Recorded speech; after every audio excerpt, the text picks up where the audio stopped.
You're probably familiar with FOMO. That's short for fear of missing out. It's that feeling you get when it seems like everyone else is doing something better than what you're doing right now.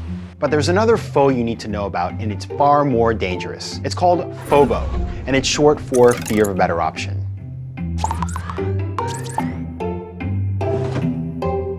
We live in a world of overwhelming choice. Even decisions that used to be simple, like choosing a restaurant or making everyday purchases, are now fraught with overanalysis. Technology has only made the issue more pronounced. If you want to buy a pair of white shoelaces online, you have to sort through thousands of items and read through hundreds of reviews. That's an astounding amount of information to process to just buy 2 pieces of string that cost less than your morning latte. Chances are you've experienced FOBO when you struggle to choose just one from a group of perfectly acceptable outcomes. It's a symptom of a culture which sees value in collecting and preserving as many options as possible. You might wonder why all of this is so bad. It seems counterintuitive. Shouldn't it be a privilege to have so many good options to choose from? The problem is, FOBO induces such severe analysis paralysis that it can negatively impact both your personal and your professional life. When you can't make decisions with conviction, you waste precious time and energy. Luckily, there is a way to overcome FOBO. Here's the secret. With any decision you make, you first have to determine the stakes, as this will inform your decision-making strategy.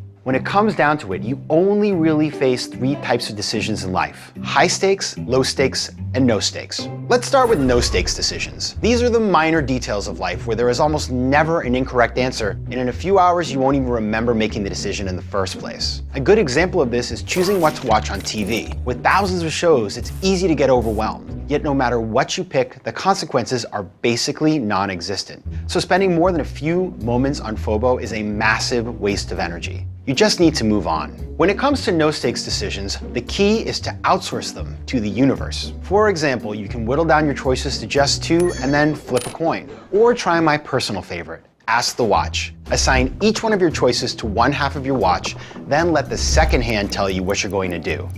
Looks like I'll be having the fish.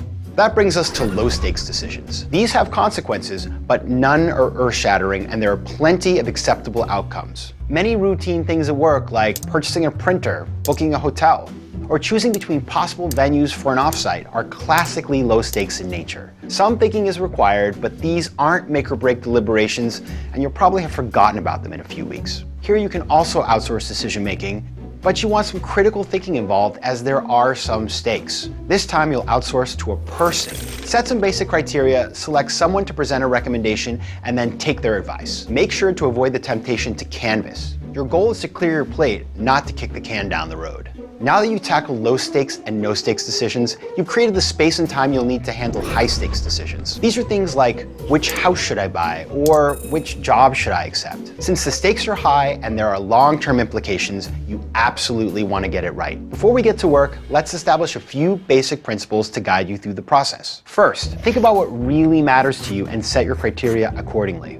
Second, gather the relevant facts. Make sure you collect data about all of the options so you can be confident that you're truly making an informed decision. And third, remember that FOBO by nature comes when you struggle to choose just one from a group of perfectly acceptable options. So no matter what you choose, you can rest assured that the downside is limited. Now that you've established some ground rules, the process can begin. Start by identifying a frontrunner based on your intuition. Then compare each of your options head-to-head with the frontrunner one by one. Each time, choose the better of the 2 based on the criteria and discard the other one. Here's the trick to avoiding FOBO. When you eliminate an option, it's gone forever. If you keep returning to discarded options, you risk getting stuck. Now repeat this process until you get down to one final choice. If you follow this system, you will usually end up with a decision on your own. On the rare occasion that you get stuck, you will outsource the final decision to a small group of qualified people who you trust and who are equipped to provide you with guidance on this particular topic. Engage a group of 5 or less, ideally an odd number of people, so that you have a built-in tiebreaker if you need it. Now that you've made your choice, one last challenge remains. You have to commit. I can't promise you that you'll ever truly know if you've made the perfect decision, but I can tell you this: a significant percentage of people in the world will never have to worry about FOBO. Unlike the billions of people who have few options, if any, due to war, poverty, or illness, you have plentiful opportunities to live decisively. You may not get everything you want, but the mere fact you get to decide is powerful. In fact, it's a gift. Make the most of it.